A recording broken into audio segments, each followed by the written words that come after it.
It's a fascinating area. You think, oh, right, we're a Catholic school, a Catholic organisation, we apply the principles of Catholic social teaching and that'll tell us what to do. Well, the answer is it won't. What it does is it provides you when it works, I think, with a series of questions that you can sort of use as touchstones for your discussions.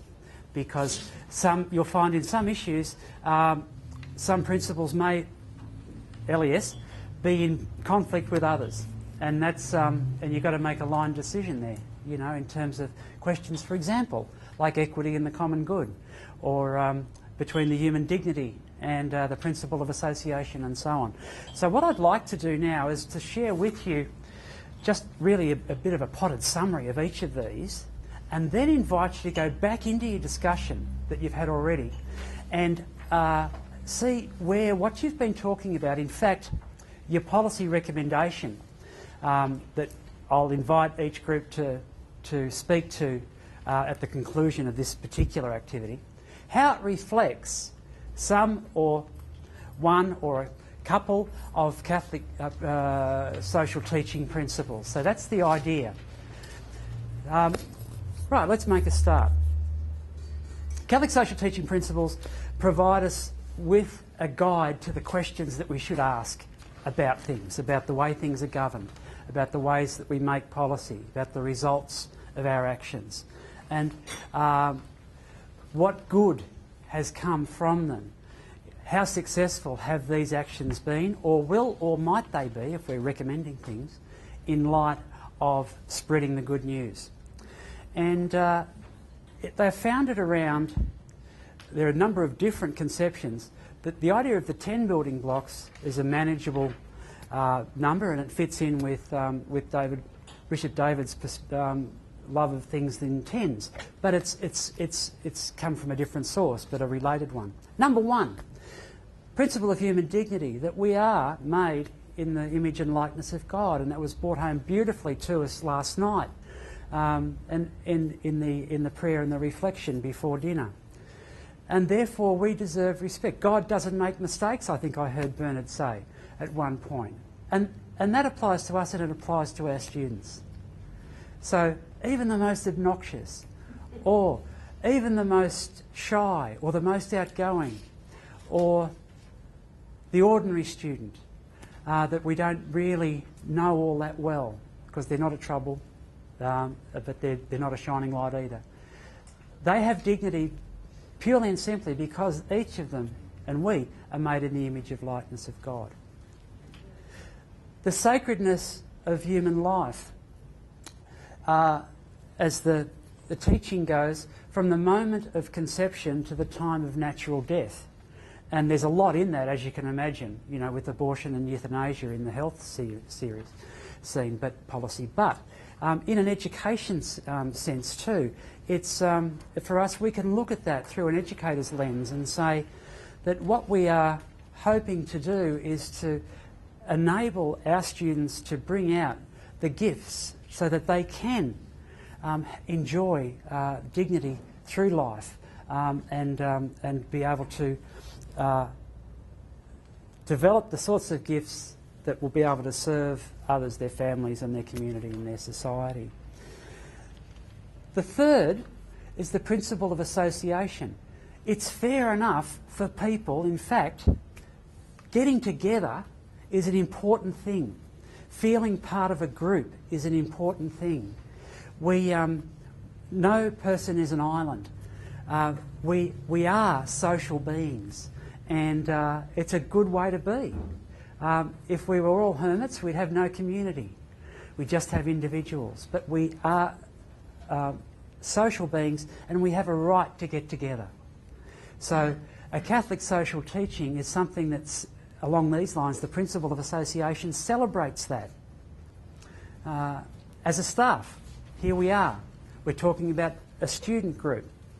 We've been talking about a parent group. The principle of participation. The idea that if you have the expertise and if you are affected by a decision, then you should have the right to be involved if you have the expertise and you don't put yourself forward, that's not using the gifts that you've been given to contribute to something. Similarly, if you're wanting to impose something without giving people a chance to voice their opinion, you're playing with them or you're ignoring them. So it's that principle of participation, and it works both ways. The obligation to contribute and the responsibility to ensure people have a voice is very much, I think, at the heart of the principle of participation. The principle of the preferential option for the poor and vulnerable. That if you've got two people, one's poorer than the other, how you define that, but it's in material terms most commonly, then they are the people that should then be in receipt of what's going. And the classic example, the inspirational example of Mary MacKillop in that, starting as she did, from the stable and those parts of the story that we've been familiarised with, bear witness to her life and the attachment of that particular principle as a guiding principle in her life and in the Josephites as an order ever since.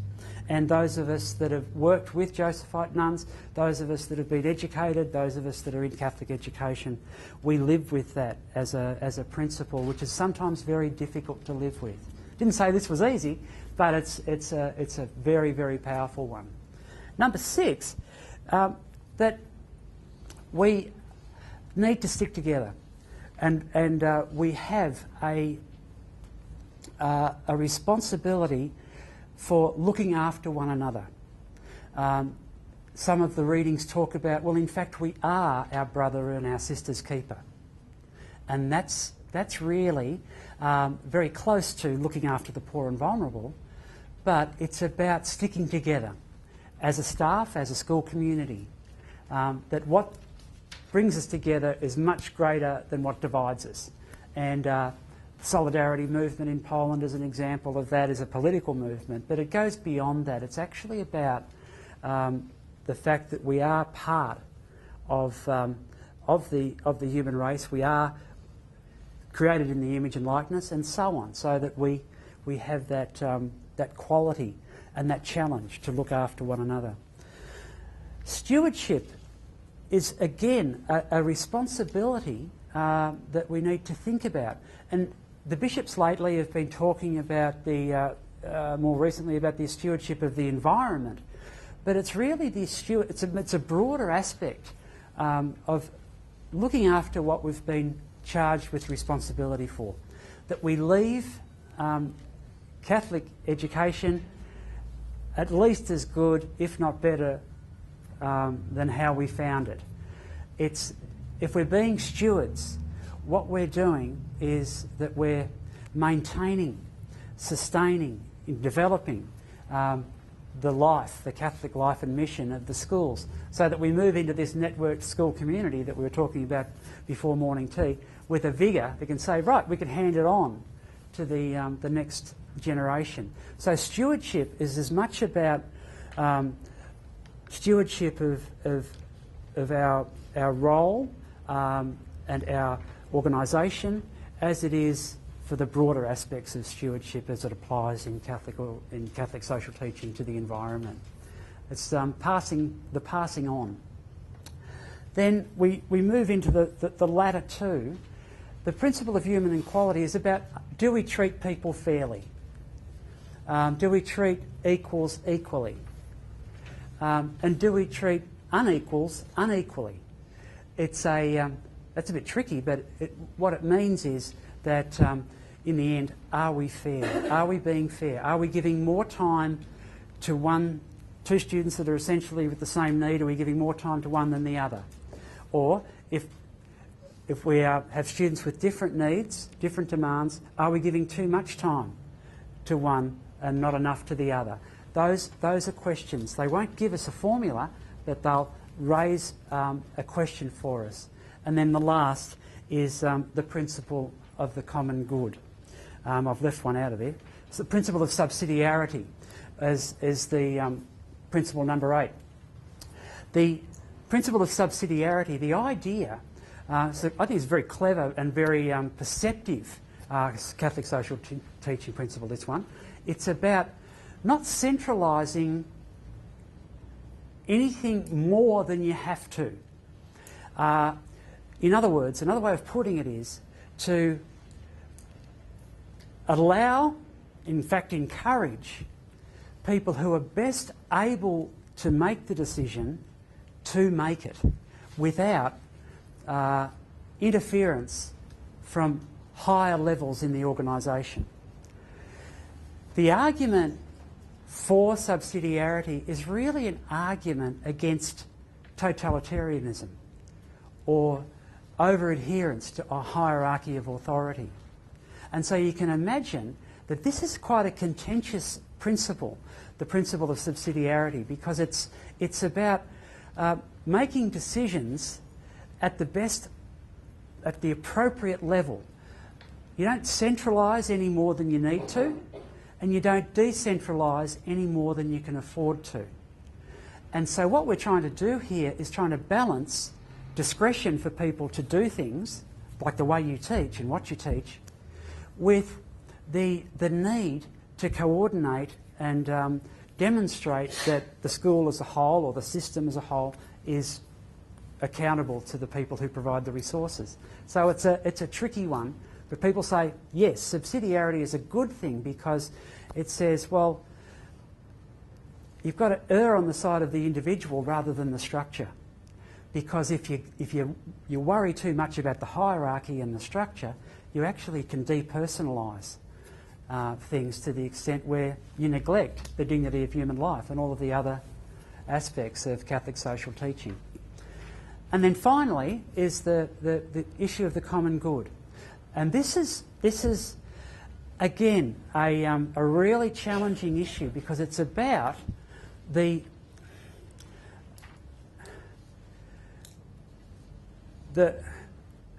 ways in which our